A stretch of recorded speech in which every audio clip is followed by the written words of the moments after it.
안녕하세요. 윤지호 목사입니다. 오늘 지금 또 산상수훈 새로운 어떤 국면으로 들어서는 그런 말씀, 살인하지 말라라는 그런 말씀을 살펴보려고 하는데요. 이제 17번째 강의인가요? 이 강의 중에서 이제 조금 그전 강의를 조금 거론하자면 제일 중요한 키포인트가 되는 강의가 세 번째 강의입니다. 심령이 가난한 자에 대한 이 설명인데, 그 강의를 늘 마음속에 기억하시고 산상수훈을 보셔야 산상수훈이 이렇게 확 열리기 시작해요. 그 강의를 제쳐놓고 이렇게 산상수훈을 본다면 이 산상수훈 전체적으로 잘 다가오지 않습니다. 그러니까 그 강의를 늘 보셨으면 좋겠어요. 어쨌든 오늘은 이제 옛사람에게 말한 바 살인하지 말라. 누구든지 살인하면 심판을 받게 되리라 하였다는 것을 너희가 들었으나 노하는 자마다 심판, 그리고 라가라는 자는 공회에 잡히게 된다. 이 말씀을 한번 살펴보려고 하는데요.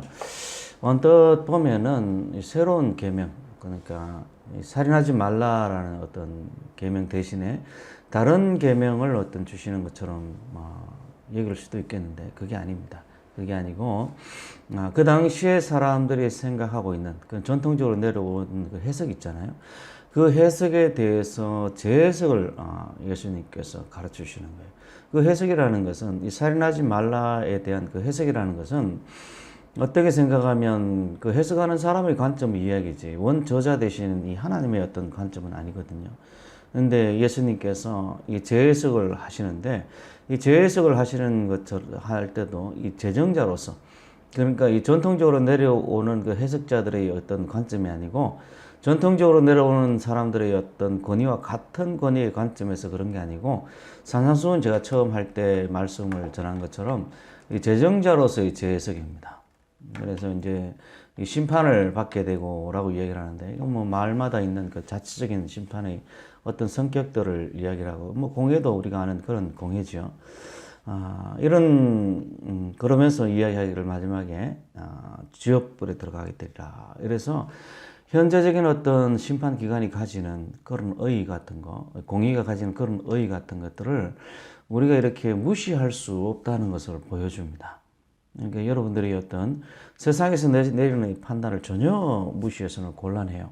거기에도 하나님의 뜻이 늘 있을 수 있습니다. 이단에 속한 사람들은 보면 그런 것들을 전혀 무시하는 경향이 있는데 하나님 말씀을 잘 모르는 거죠. 하나님의 뜻은 우리가 어떤 있는 환경을 통해서 드러나는데 명확히 드러나는 게 아니에요. 그래서 우리 성경을 볼 때 일반 계시와 특별 계시 나눴듯이 일반 계시 속에 굉장히 하나님의 뜻이 섞여 있습니다. 섞여 있어요. 그래서 이 특별한 계시를 알지 못하는 사람들은 일반 계시 속에서 나타난 그 하나님의 뜻을 잘 알 수가 없어요. 그러나 분명한 것은 그 일반 계시 속에서도 하나님의 뜻이 나타난다는 거예요.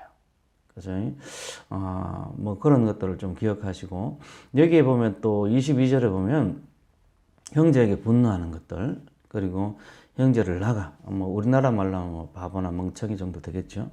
이런 어떤 밀으란 놈, 뭐 이런 것들 이야기를 하는데, 그것은 어떻게 내적으로 일어나는 어떤 사건일 수 있거든요. 라가라 하는 거, 혹은 밀어난 놈, 이런 것들, 그 사람이 뭐 들리는 그런 것도 있지만은 내적으로 어떤 일어나는 내적인 어떤 판단일 수도 있어요. 예, 그런데 하나님의 심판, 지옥불이라든지 뭐 이런 어떤 하나님의 심판에 대해서 지금 말씀하시니까 여기 나오는 이 공의와 지옥불을 비슷한 의미로 바라봐야 되는 겁니다. 그래서 이것은 뭘 이야기를 하는가 하면, 우리가 가지는 어떤 이 분노가 그 사람에게 물리적인 영향을 끼치지 않더라도 내적인 어떤 분노가 심판의 대상, 곧 살인임을 이야기를 합니다. 더 나아가서 형제를 무시하고 그리고 밀어넣는 인격적인 어떤 살인, 이런 것도 역시 이 살인의 범죄, 살인의 어떤 범위에 속한다는 것을 이야기를 해요. 그러니까 우리가 이 어떤 내적인 어떤 변화가 일어나지 않으면 이런 계명은 지킬 수가 없습니다. 겉으로 바리새인처럼 하나님의 계명을 겉으로만 이렇게 지키는 사람들은 결단코 이런 계명을 지킬 수가 없어요. 이 계명을 지킬 수 있는 가장 기본적인 조건이 뭐냐면 심령이 가난함을 맛보고 의에 줄이고 목말라서 하나님께서 채워주시는 의를 맛본 사람들, 그런 사람들이 이 계명을 지키는 것이 가능합니다. 하나님과 동행하여서 하나님과 같은 마음을 품지 않고서는 이런 심령의 상태가 불가능해요. 그래서 제가 앞에서 이 전 강의에서 이야기했던 것, 이 너희 의가 바리새인보다 더 낫지 못하면 천국에 들어가지 못한다라고 이렇게 말씀을 전할 때, 이 너희 의가 우리 인간의 의가 아니다, 하나님의 의다라고 이렇게 말씀을 전했잖아요. 이 같은 맥락입니다. 하나님의 의가 우리 가운데 임할 때 우리가 심령이 겉과 속이 지금 같아질 수 있어요. 정직함이죠. 그리고 순결함이기도 하고요. 뭐 이런 것들이 같아질 수 있어요. 그런데 예수님께서 24절 25절에 보면 형제 화목하고 그 다음에 예물을 드리라, 길이 있을 때 급히 사와하라, 이런 말씀을 하는데, 제가 이 성도들에게 가끔 이제 확인을 해봅니다. 정말 당신은 그 원수 같은 사람을 용서하셨습니까? 뭐 용서하셨다고 이야기, 사랑합니까? 이렇게 이야기를 하면, 뭐 사랑까지는 아니더라도 그 사람 뭐 안 보면 상관이 없어요. 저는 안 보면 상관이 없어요. 이런 말들을 많이 하시더라고요. 그거는 용서한 게 아니죠. 용서한 게 아니에요. 오늘 예수님께서 이 살인의 범주를 조금 더 넓혀서, 살인하지 말라는 계명을 조금 더 넓혀서 거기에 그치는 것이 아니라 적극적으로 화목하고 적극적으로 사화할 것을 이야기를 합니다. 상대를 내가 시험에 들겠다, 뭐 이럴 때 그 사람과 화목할 것을 이야기를 해요. 화목할 것을. 또 어떤 정파는 내가 그 사람을 미워왔다는 걸 그 사람 앞에 정직하게 이야기하라고 하더라고요.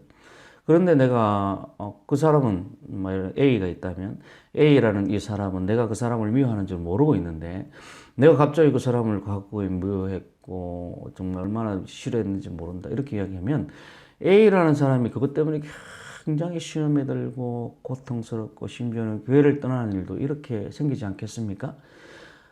그것도 좀 문제가 있는 거죠. 그래서 이 누군가와 화목하게 할 때는 하나님 앞에 기도를 열심히 하고 내 방법대로 하는 것이 아니라 하나님이 원하시는 방법대로 하셔야 됩니다. 이것은 팔복에 나오는 영적 체험이 없이는 그런 것들이 불가능해요. 그래서 어떤 종파들에 의해서 자기 죄 지은 것을 적극적으로 다른 사람에게 알리라라고 이야기를 하는데, 물론 자기 죄가 알리는 것도 좋은 방법이긴 하지만, 만약에 내가 그 사람에게 지은 죄를 알려서 그 사람이 깊이 상처받고 실족을 한다면 그것도 역시 죄입니다. 어쨌든 살인하지 말라라는 어떤 이 계명은 우리 주님께서 이 화목하게 하는 데까지. 그래서 대부분의 어떤 우리 성도들이 그 사람을 용서했습니까? 물어보면 뭐 안 보면 괜찮아요 라고 이야기하는 그 수준이 아니라는 거예요. 또 하나님께서 그러한 자들, 이 화목하게 한 자들의 예물을 받으시겠다는 거예요. 살인한 자들, 마음속에 분노하고 그리고 마음속에 시기와 다툼이 있고 이런 자들의 예물을 받지 않는다는 말이 오늘 본문의 내용입니다. 그러니까 많은 사람들이 교회를 다니면서 나는 왜 이렇게 살까라고 이야기를 하지만, 하나님께서 우리 예배와 우리 예물을 받으셔야 되죠. 근데 마음속에 다른 사람을 멸시하고 뭐 이런 마음이 있다면 하나님께서 그 예물을 받지 않아요. 가끔 보면은 좋은 가정에서 태어나서 좋은 교육을 받고 혹은 타고난 성향들이었던 완전주의자들, 이런 사람들이 바리새인처럼 신앙생활하면서 자기보다 못한 사람들을 정죄하고 교회에 악한 일이 있으면 교회를 좀 낮춰보고 이러는 사람들이 있는데, 하나님께서 그들의 기도와 그들의 예물을 받지 않으십니다. 여러분들의 마음속에 예수의 마음을 가지시길 원합니다. 또 하나 여기서 이제 볼 것은 뭐냐면, 이 급히라는 말이에요. 25절에 급히라는 말이 나오는데, 이것은 우리가 가진 어떤 때가 무한하지 않다는 것을 이야기를 합니다. 때를 놓치면 우리에게 기회가 오지 않습니다. 신앙생활은 그래서 순간순간의 결단이고, 순간순간 생각날 때 하나님 앞에 기도하고 생각날 때 화목을 청하는 게 신앙생활입니다. 그래서 저는 이 생활이란 말이 마음에 들어요. 신앙생활. 신앙이라는 것이 생활화돼야지 주일날만 교회에 나오고 뭐 기도할 때만 교회에 나오고 예배 드릴 때만 교회를 하고, 이것은 절대로 주님의 뜻하시는 일들을 이룰 수가 없습니다. 오늘 이 살인하지 말라라는 계명을 살펴봤는데, 제가 다시 한번 말씀드리지만 팔복과 깊은 연관이 있습니다. 그래서 이 팔복, 특히 세 번째 나오는 심령이 가난한 자는 이 산산수훈을 이해하는 데 키포인트입니다.